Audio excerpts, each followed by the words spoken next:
Baik, selamat pagi Pak. Nama saya Timothy Fernando dengan NIM 191401079,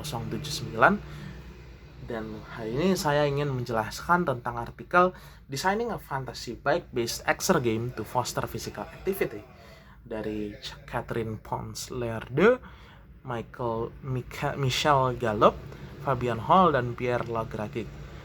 Saya bukan orang Prancis, saya kurang bisa bahasa Prancis dan ini dari Prancis, jadi saya mohon maaf kalau misalnya saya salah mengatakannya. Untuk bahasa Indonesianya, ini adalah mendesain permainan olahraga berbasis sepeda untuk mendorong kegiatan fisik. Jadi latar belakang dari artikel ini adalah seiring perkembangan zaman, terutama di dunia digital, di mana mesin melakukan banyak hal, hampir seluruhnya, orang mulai jarang untuk melakukan aktivitas fisik. Sedangkan banyak pemerintah di seluruh dunia menyarankan agar orang-orang melakukan aktivitas fisik yang cukup agar kesehatan dan kualitas hidupnya meningkat. Dan bukan hanya itu doang, belakangan ini ada banyak minat di dunia virtual, aplikasi mobile, dan simulasi media, terutama di bidang kesehatan.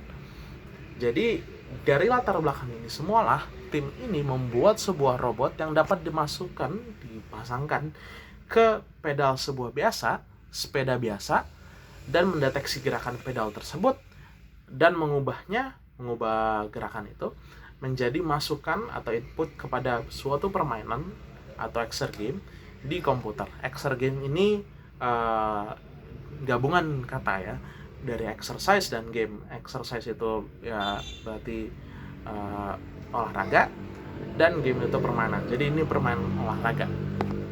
Untuk tujuan dari artikel ini adalah untuk mendorong kegiatan fisik dengan menjadikannya menyenangkan. Bagaimana menyenangkan dengan ya membuat game atau membuat permainan yang dihubungkan dengan kegiatan fisik ini. Untuk apa yang diperlukan untuk memainkan exergame ini ada 4. Yang pertama adalah komputer dengan permainannya, ya karena ini sebuah permainan. Kemudian sebuah sepeda, ini di artikelnya dibilang sepedanya itu bisa yang mana saja. Jadi ini robotnya didesain supaya bisa ke sebanyak mungkin, sepeda banyak mungkin, agar semakin banyak orang bisa mengakses robot ini.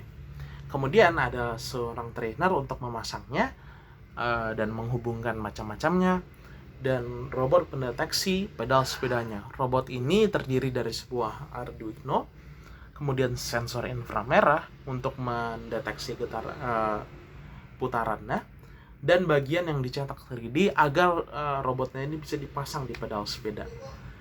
Kemudian permainannya itu sendiri dibuat di Unity dan terdiri dari 4 modul, yaitu modul game logic atau logika gamenya sendiri, kemudian modul koneksi Arduino yang menghubungkannya kepada masukan Arduino tadi, robot tadi, kemudian modul scene loader untuk meload scene, dan skenario-skenarionya. Permainan ini berupa sebuah runner dan berisi 2 semesta, yaitu Speedy Rocket dan Crazy Maya. Jadi pertama, runner itu apa? Runner itu sebuah permainan di mana pemain hanya bergerak ke satu arah, tidak bisa bolak-balik, tidak bisa muter balik, hanya bisa lurus saja. Dan ini ya bisa belok kanan, mungkin ada yang bisa belok ke kanan dan bisa meloncat, tetapi tidak bisa mundur. Itu ciri-ciri dari game runner. Kemudian di runner ini ada 2 semesta. Jadi 2 semesta ini tampilannya itu ada 2 yang berbeda, yaitu Speedy Rocket dan Crazy Maya. Speedy Rocket ini berupa sebuah ya roket gitu, dan Crazy Maya itu lebih sebuah taman. Kemudian di dalam 2 semesta itu ada beberapa skenario yang dapat dimainkan, dan semua skenario dapat dimainkan di kedua semesta. Nanti ada 3 skenario yang saya akan jelaskan nanti, dan ketiganya bisa dimainkan di Crazy Maya ataupun Speedy Rocket. Untuk pengambilan datanya, tim ini melakukan percobaan pada masa Tour de France 2019. Tour de France ini event mengenai bersepeda di Prancis ya. Dan ini di booth di kota Albi, di kota ke-10 dari tour ini. Seluruh partisipan adalah pengunjung taman kota Albi. Taman ini taman untuk Tour de France ini, dan tidak ada koneksi dengan tim. Jadi itu benar-benar orang dari sananya, bukan kayak keluarga atau teman datang ke situ terus menjadi partisipan ya. Dan saat mengunjungi booth, mereka ditawarkan untuk mengikuti percobaan. Jika mau, mereka akan mengisi informasi latar belakang mereka, kemudian mulai bermain. Pemain itu mainnya itu nanti ada 3 skenario. Yang pertama montage russe, lagi-lagi ini bahasa Prancis ya. Montage russe yang pertama itu lebih ke arah pemanasan. Kemudian yang kedua ada labi geos yang lebih sulit dibanding pemanasan tadi. Dan yang terakhir adalah challenge, artinya tantangan, dan sesuai namanya ini yang paling susah karena ini berupa suatu tantangan. Pemain nggak harus memainkan semuanya, ketiganya mereka bisa menyerah kapanpun, dan setelah bermain mereka akan mengisi kuesioner mengenai permainan tersebut. Percobaannya itu dilakukan selama 3 hari dan melibatkan 178 partisipan. 81% partisipan merasa tidak memerlukan banyak bantuan untuk bermain. Jadi cukup user friendly ya permainannya. Montage russe dimainkan sebanyak 231 kali dan dimenangkan sebanyak 58 kali. Labiose dimainkan sebanyak 232 kali dan dimenangkan sebanyak 71 kali dan kalah 161 kali. Dan challenge dimainkan sebanyak 252 kali, hanya 10 kali dimenangkan. Yang menarik adalah jumlah permainan setiap senario lebih banyak dari jumlah partisipannya. Jumlah partisipannya 178 dan permainan setiap senario dimainkan 200 kali lebih. Ini berarti cukup sebagian dari pemain memainkan skenario ini lebih dari sekali, yang dapat berkata bahwa permainan ini cukup menyenangkan karena walaupun kalah mereka ingin bermain lagi.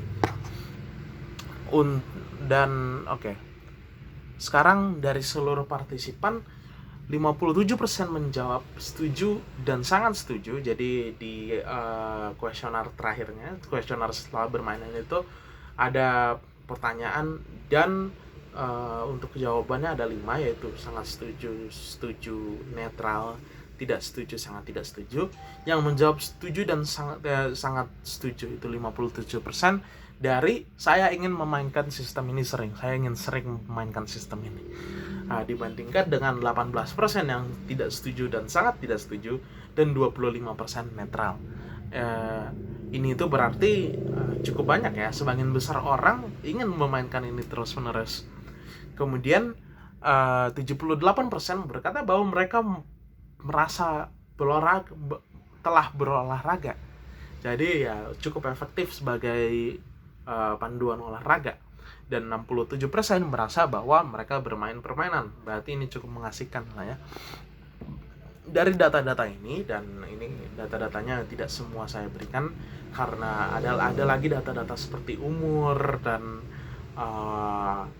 pengalaman sebelumnya, pengalaman bermain game sebelumnya, dan jenis kelamin dan sebagainya yang tidak saya seluruhnya berikan. Dapat disimpulkan bahwa permainan ini cukup mudah untuk digunakan, user friendly dan mengasihkan. Ini kesimpulan dari artikelnya. Dan robot dan permainan ini sukses membuat aktivitas fisik menyenangkan. Akan tetapi ada beberapa yang dapat diperbaiki lagi agar hasilnya lebih baik lagi. Baik, sekian dari saya. Mohon maaf jika ada kata yang tidak berkenan. Terima kasih telah mendengarkan. Selamat pagi.